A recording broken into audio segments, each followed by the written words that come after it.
Hey there, and a very warm welcome to Crime Conclusive. Today I am going to show you and explain everything about the terrifying disappearance of Lynette Hooker and what her husband Brian did that you simply will not believe and have never heard anywhere else before. Right now, a massive break in this federal investigation has exposed a chilling 1-minute timeline overlap that completely destroys Brian's story.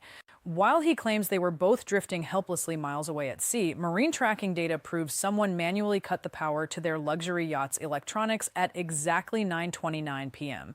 And less than 60 seconds later, a heavy, massive splash was heard plunging into the black water right from the stern of that empty boat. Before we uncover what federal agents just found hidden beneath the deck, please take a second to like this video and subscribe to the channel right now because this timeline changes absolutely everything.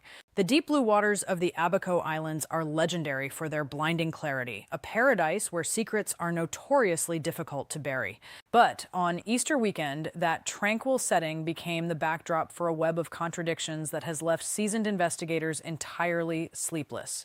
The narrative begins on the 46-foot luxury cruising sloop named Soulmate, a vessel that was supposed to be a floating sanctuary for Lynette Hooker. Instead, it has become a floating crime scene, sealed tight with federal evidence tape at a high-security Coast Guard station in Fort Pierce, Florida. To understand how a dream retirement vanished into the dark, one must dissect the anatomy of Aunt Pat's Bay on the night of April 4th. The wind had dropped completely, turning the ocean surface into a glass mirror and transforming the entire anchorage into a natural acoustic amphitheater where sound travels for miles without interruption. Brian Hooker's defense has always rested on a single, unwavering anchor point. He claims that by 7:30 p.m., their dinghy had broken down and they were already being swept out into the treacherous open ocean, completely powerless and miles away from their vessel. He insists that absolutely no one was on board the yacht after that moment. But digital forensic evidence does not possess a human conscience, and it does not lie. The automated identification system on the yacht was broadcasting its position perfectly all day, powered by a massive, sophisticated solar array that kept the onboard batteries completely full. Then, at precisely 9:29 p.m., that tracking signal suddenly went completely dark. It did not fade from a lack of voltage, and it did not malfunction due to the weather. It was deliberately manually terminated from the main breaker panel inside the cabin, and what happened next in the suffocating darkness of that bay has left local authorities completely stunned. Just 60 seconds after that electronic blackout, as the clock struck 9:30 p.m.,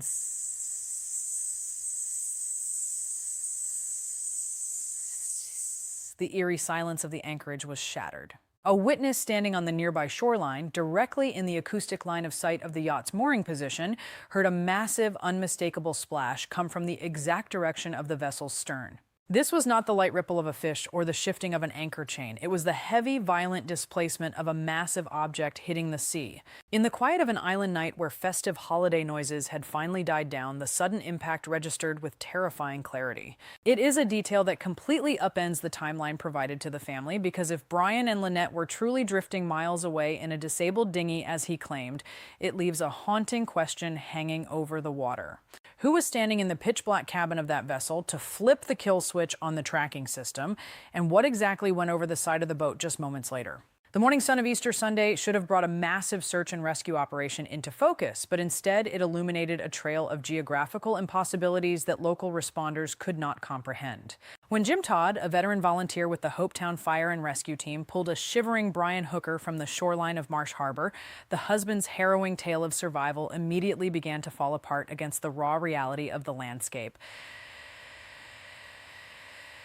Brian claimed that after drifting across 4 miles of open water for 9 agonizing hours, his dinghy finally beached on the dark shore. He told Lynette's frantic mother that he immediately scrambled into the darkness to find help, knocking on 2 doors where nobody answered, flagging down a phantom car on a deserted road that simply sped away, and brutally bushwhacking through dense, razor-sharp jungle terrain before finally stumbling into the Marsh Harbor boatyard to alert the police. But Jim Todd knew every single inch of that specific coast, and the physical truth was entirely damning. From the exact coordinates where Brian's dinghy was found resting on the sand, a mere 150 yards to the north, sat the Calcutta boatyard.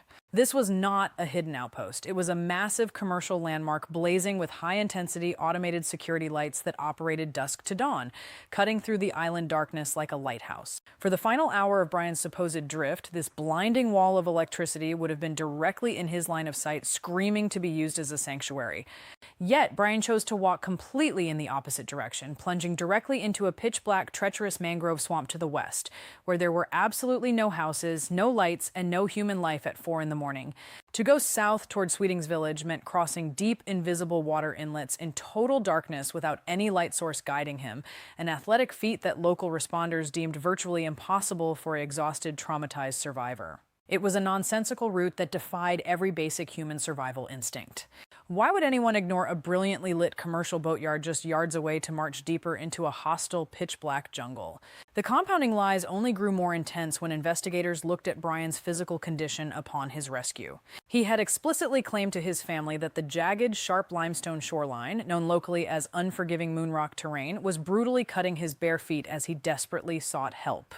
Yet, when the rescue vessel arrived, Brian was wearing secure, thick marine slides that made navigating the rocky coast entirely manageable without a scratch. Furthermore, his claim of knocking on doors in Sweeting's village without a single response completely shattered the cultural reality of the Bahamas. This was a fiercely tight-knit, protective community where an emergency knock at 4 in the morning would bring an entire household to the door to help. The phantom car he allegedly flagged down was equally unbelievable, as traffic on that isolated road at that specific hour on Easter morning was statistically non-existent. Investigators quickly realized that the driver who supposedly ignored a screaming man in distress never came forward because that driver simply did not exist. The inconsistencies hardening around Brian's story shifted from geographical impossibilities to a direct defiance of the laws of physics when investigators analyzed the distress signals. Brian claimed that while trapped in the disabled dinghy out in the open ocean, he desperately fired 2 emergency flares high into the night sky to attract passing vessels. But the physical evidence recovered by federal agents told a completely different story. Only a single flare had actually been deployed. The second distress round was found pristine and unspent, sitting inside the chamber of the launcher. More damning than the count was the trajectory of the signal itself. Multiple witnesses gathered on land reported seeing a bright burning light at around 8:10 p.m., but it didn't rise from the open water where Brian claimed to be drifting. Instead, the blinding light originated directly from the stationary hull of the yacht. Witnesses watched in confusion as the flare was fired horizontally, skimming laterally across the surface of the water rather than ascending into the heavens as a proper distress signal should. A horizontal blast is invisible down the coastline, kept hidden from the broader public eye while tracing a direct line back to the vessel itself. When Jim Todd pressed Brian for details on the rescue boat, trying to map where Lynette entered the water, the husband's narrative fractured into complete evasion. Brian claimed he was simply too confused by trauma to identify landmarks, yet he suddenly provided highly specific details about anchoring for an hour on the northern tip of Lubber's Quarters. He claimed he tried to paddle onto the shallow flats to break into a home and find a telephone, but was blown away by fierce winds. However, meteorological data from that exact hour confirmed the Sea of Abaco was flat, calm, and completely still, not the roaring squall Brian described. Furthermore, the northern tip of Lubber's Quarters contains a massive, well-charted sandbar where the water is so shallow an adult can easily stand up. An experienced sailor like Brian would know this terrain intimately, raising intense suspicion among federal agents that his focus on this remote, shallow sector wasn't a random drift, but a calculated detour to utilization of the secluded, empty beaches on the leeward side. Today, the luxury cruising sloop Soulmate sits under a suffocating cloud of federal scrutiny, far removed from the pristine turquoise waters of the Bahamas. The vessel rests behind high-security fencing at the Coast Guard station in Fort Pierce, Florida, completely wrapped in yellow crime scene tape as an active criminal probe intensifies. Special agents from the Coast Guard Investigative Service are working in lockstep with the FBI, methodically dismantling every inch of the fiberglass hull. Forensic technicians equipped with advanced chemical enhancement sprays and high-intensity alternative light sources are meticulously scanning the living quarters below deck. They are hunting for trace biological evidence, bleached blood spatter, and scrubbed surfaces that commercial marine cleaners could not fully erase. Federal investigators operate with a devastating archive of digital evidence. They have seized the physical hard drives of the onboard navigation computers, the internal battery storage logs, and the satellite communication arrays. They know with absolute mathematical precision that the power to the yacht's tracking system did not fail because of a technical anomaly. It was intentionally deactivated, creating an 11-hour digital blackout that perfectly masks the exact window when Lynette Hooker vanished from the face of the earth. As the forensic web tightens in Florida, the profound silence radiating from Brian Hooker speaks volumes to those who knew Lynette best. In the 40 days since her disappearance, Brian has completely vanished from the lives of his wife's grieving family, cutting off all communication and refusing to answer desperate pleas for information. He has not sent a single text, nor has he placed a defensive phone call to Lynette's daughter, Carly Ellsworth, a young woman he helped raise since she was just 3 years old. On May 11th, Carly spent a heartbreaking Mother's Day posting a tribute to her missing mom, expressing the agonizing pain of knowing her protector is no longer a text message away. Lynette's mother, Darlene Hamlet, remains trapped in a living nightmare in Michigan, unable to sleep, attending intensive trauma counseling, and carrying the heavy burden of her final conversation with her daughter. Darlene had explicitly warned Lynette not to return to that boat with Brian, fearing a catastrophic outcome. Now, as Brian's defense attorneys hang up on major news networks and refuse to disclose his current whereabouts, the family is left with the cold reality of a man who claims to be a grieving husband but behaves like a fugitive hiding from the truth.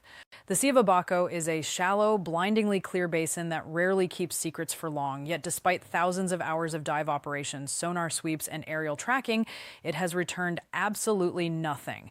Local fishermen and recovery experts openly state that if a person went into those specific waters under the accidental conditions Brian described, physical evidence or the body itself would have surfaced within days. The total absence of discovery has forced investigators to pivot toward the remote, rugged landmasses that Brian knew intimately. Volunteer search teams are now executing tactical ground operations on the dense, untracked terrain of Tahiti Beach and the thick, suffocating mangrove swamps on the northern edge of Elbow Cay. Teams are utilizing highly trained cadaver dogs capable of detecting organic human decomposition through 30 feet of moving saltwater. Searchers on the ground have been instructed to look for distinct anomalies in the landscape, specifically looking for slight, unnatural depressions in the sand where buried earth has begun to settle, or brush that has been deliberately piled over a specific coordinate, The world is watching Fort Pierce because when federal agents front-load a case with this level of airtight forensic telemetry, an indictment is not a matter of if, but when.